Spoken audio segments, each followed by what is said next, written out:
କାହା ପଛରେ ଦୌଡ଼ ନାହିଁ। ସନ୍ଥ ରାମତୀର୍ଥ ଦିନେ ଶୀତୁଆ ଦିହିପରେ ଖରା ପୁଇଁବାକୁ ରାସ୍ତା ଉପରକୁ ଚାଲିଗଲେ।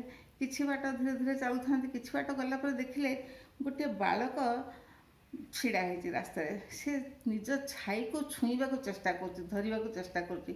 ବାଳକଟି ନିଜ ଛାଇକୁ ଦେଖି କେତେବେଳେ ତା ଉପରକୁ କୁଦି ପଡ଼ୁଥାଏ, କେତେବେଳେ ଦୌଡ଼ି ଯାଉଥାଏ ଧରି ପକାଇବାକୁ, କେତେବେଳେ ପୁଣି ପାଦ ଚିପି ଚିପି ଚିପି ଛାଇକୁ ଧରିବାକୁ ଚେଷ୍ଟା କରୁଥାଏ। କିନ୍ତୁ ଯେତେ ଚେଷ୍ଟା କଲେ ବି ଛାଇ ତା ହାତରୁ ଖସି ଯାଉଥାଏ। ତେଣୁ ସେ ବିରକ୍ତ ହେଇଗଲା। ଏତେ ସମୟ ଲାଗିଲା ପରେ ବିରକ୍ତ ହେଇକି ଶେଷକୁ ରାଗରେ ସେ କାନ୍ଦିବାକୁ ଲାଗିଲା। ରାମତୀର୍ଥ ତା ପାଖକୁ ଯାଇ ପହଞ୍ଚିଗଲେ।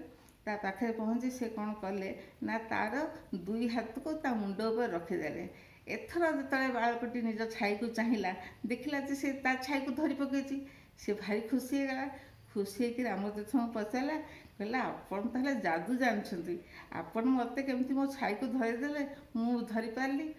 ଏକଥା ଶୁଣିକିରି ଆଉ ମୋତେ କହନ୍ତୁ ଏ ଯାଦୁଟା କେମିତି ଯାଦୁ କଲେ। ରାମକୃଷ୍ଣ ଟିକେ ହସି ଦେଇ ବାଳକର ମୁହଁକୁ ଚାହିଁ କହିଲେ, କାହା ପଛରେ ନ ଦୌଡ଼ିବା ବି ହିଁ ହେଉଛି ଏହି ଯାଦୁ। ବାଳକ ତାଙ୍କ କଥାର ଅର୍ଥ ବୁଝିବାକୁ ସମର୍ଥ ନଥିଲା, କିନ୍ତୁ ଆମ୍ଭେମାନେ ତାଙ୍କ କଥାର ଅର୍ଥ ନିଶ୍ଚୟ ବୁଝିପାରିବା। ଏହା ଅର୍ଥ ଏହା ଯେ କାହା ପଛରେ ନ ଗୋଡ଼ାଇ ନିଜର ଜ୍ଞାନ ବୁଦ୍ଧି ଦ୍ୱାରା ନିଜେ ହିଁ ଆମେ ଆଗକୁ ଯାଇପାରିବା।